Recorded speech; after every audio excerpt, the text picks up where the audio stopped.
I'm Leisha Borja. I'm a licensed marriage and family therapist, and I'm here to answer questions that have been sent my way in regards to mental health.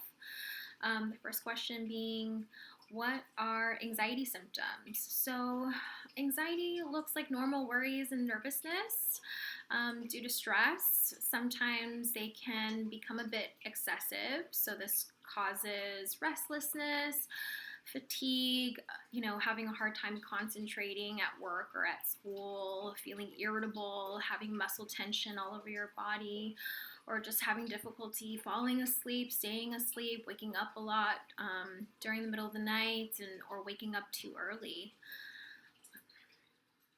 The next question looks like, what makes it easier to have anxiety under quarantine?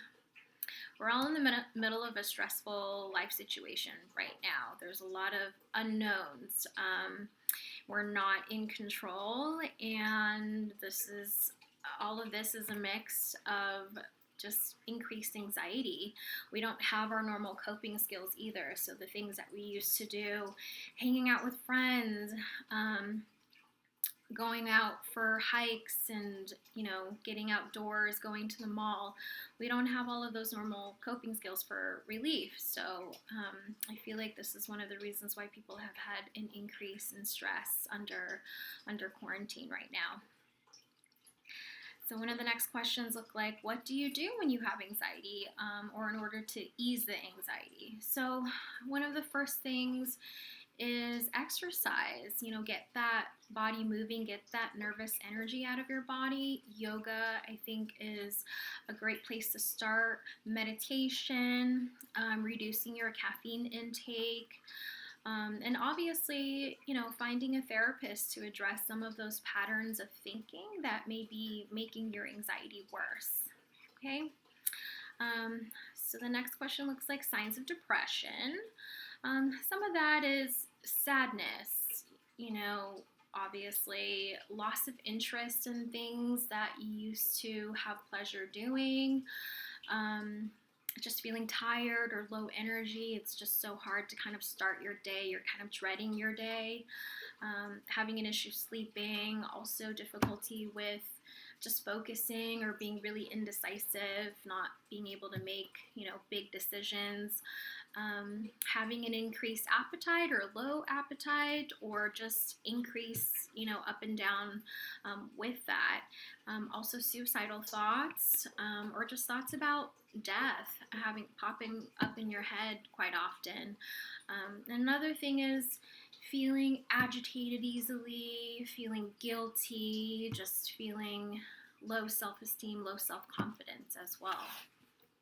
So one of the next questions are, is there a way to treat depression without taking medication? And is medication the only way to treat mental health issues overall? First off, I want to address that there's a lot of stigma, not just about mental health, but about medication. And, one of the first steps is try not to stop doing things that brought joy to you. Depression can often tell you lies. It tells you, brings a lot of negative thoughts into your mind. And so we stop doing activities that we enjoy because it just doesn't feel the same anymore, or we stop talking to people because we feel ashamed, or we don't want to burden people. Those are the things that you definitely need to continue to do to keep depression from getting worse. Obviously, if that doesn't work with a therapist.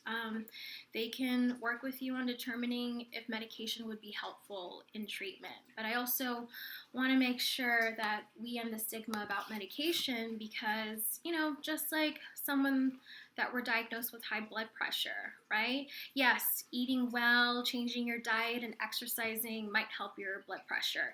But depending on the severity of where you're at, I'm not a doctor, but you're likely going to get prescribed blood pressure medication. It might not be permanent, it might be something that if you do, all of the right healthy things, that you don't have to be on the medication forever. And I feel so strongly about this with mental health medication as well. Your therapist can kind of help you determine if it's going to be something that's really helpful with your treatment process as well. Okay? And the last question looks like, do drugs and alcohol exacerbate anxiety and depression, or just mental health in general?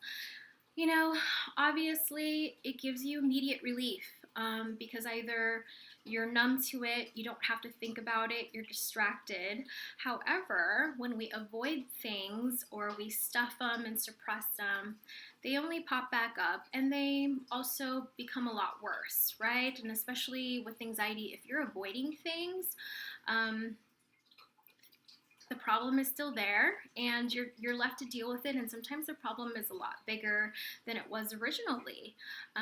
So we want to make sure to stay away from drugs and alcohol to cope with your mental health. It's not abnormal that people choose that route, but again, it's an immediate relief and it doesn't really fix the problem. It's just kind of a band-aid at the end of the day.